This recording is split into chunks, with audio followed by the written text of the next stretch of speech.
இப்பதான் 10 வாரங்களே முடிய போகுது. அதுக்குள்ள பிக் பாஸ் வீட்ல பணப்பெட்டியை பத்தி கண்டஸ்டன்ஸ் பேச தொடங்கிட்டாங்க. ஒரு இரவு கான்வர்சேஷன் நடக்குது.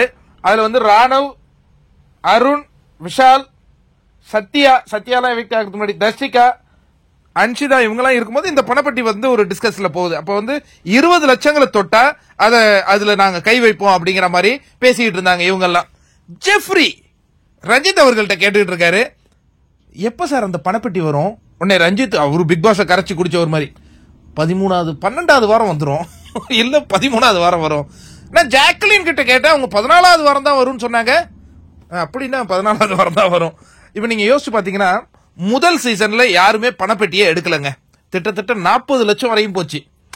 2வது சீசன்லயும் யாருமே பணப்பெட்டியை எடுக்கல, 20 லட்சம் வரையும் போச்சு.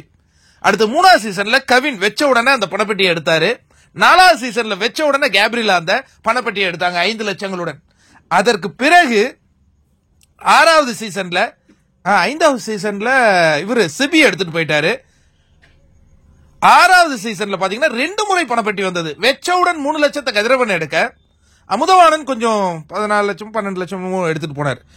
7வது சீசன்ல பூர்ணிமா ஒரு 16 லட்சத்தை எடுத்துட்டு போனதை பார்த்தோம். அதாவது முதல் 2 சீசன்ல கண்டஸ்டன்ஸ் என்ன நினைச்சாங்கன்னா, நம்மள வாக்குகள் செலுத்தி மக்கள் உள்ள வச்சிருக்கும் போது நம்ம அந்த பணப்பெட்டியை எடுத்துட்டு போயிட்டா அது ஒரு அவங்களுக்கு செய்யும் துரோகம் இல்லையோ அப்படின்னு ஒரு நினைச்சாங்க.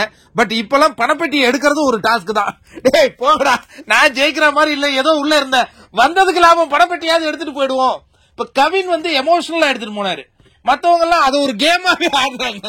நல்லா இருக்கு, இன்ட்ரெஸ்டிங்கா இருக்கு. அதுவும் போன சீசன்லாம் ஒவ்வொரு லட்சமா இன்க்ரீஸ் பண்ணி பொறுத்து இருந்து அழகா எடுத்துட்டு போனாங்க. பூர்ணிமா ரவி எடுத்துட்டு போனாங்க போன முறை. நல்ல இன்ட்ரெஸ்டிங்கான இப்ப பணப்பெட்டியும் ஒரு கேம் ஆயிடுச்சுங்க. இது நமக்கு ஒரு இன்ட்ரெஸ்டிங்கா இருக்கு. இப்போ இதுல ஒரு 4-5 பேர் பணப்பெட்டியே குறி வைக்கிறாங்க. அந்த வாரம் வரையும் நம்ம வந்துட்டா நமக்கு பணப்பெட்டி கன்ஃபார்ம் அப்படிங்கிற மாதிரி. ஜெஃப்ரி 14வது வாரம் வருவாரா?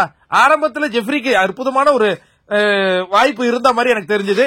சமீப காலங்களாக அவர் கோவா டீம்ல இருந்து பிரிந்து வந்ததுக்கு பிறகு அவர் வந்து நம்பிக்கை துரோகி அப்படிங்கிற மாதிரி கோவா டீம்ல இருந்தாங்கல்ல, அவங்க ரசிகர்கள்லாம் வந்து அவரை சொல்றாங்க சோசியல் மீடியால. இதெல்லாம் அவருக்கு வாக்குகள்ல பாதிப்பை ஏற்படுத்துமா என்னங்கிறத பொறுத்து வந்து பார்ப்போம்.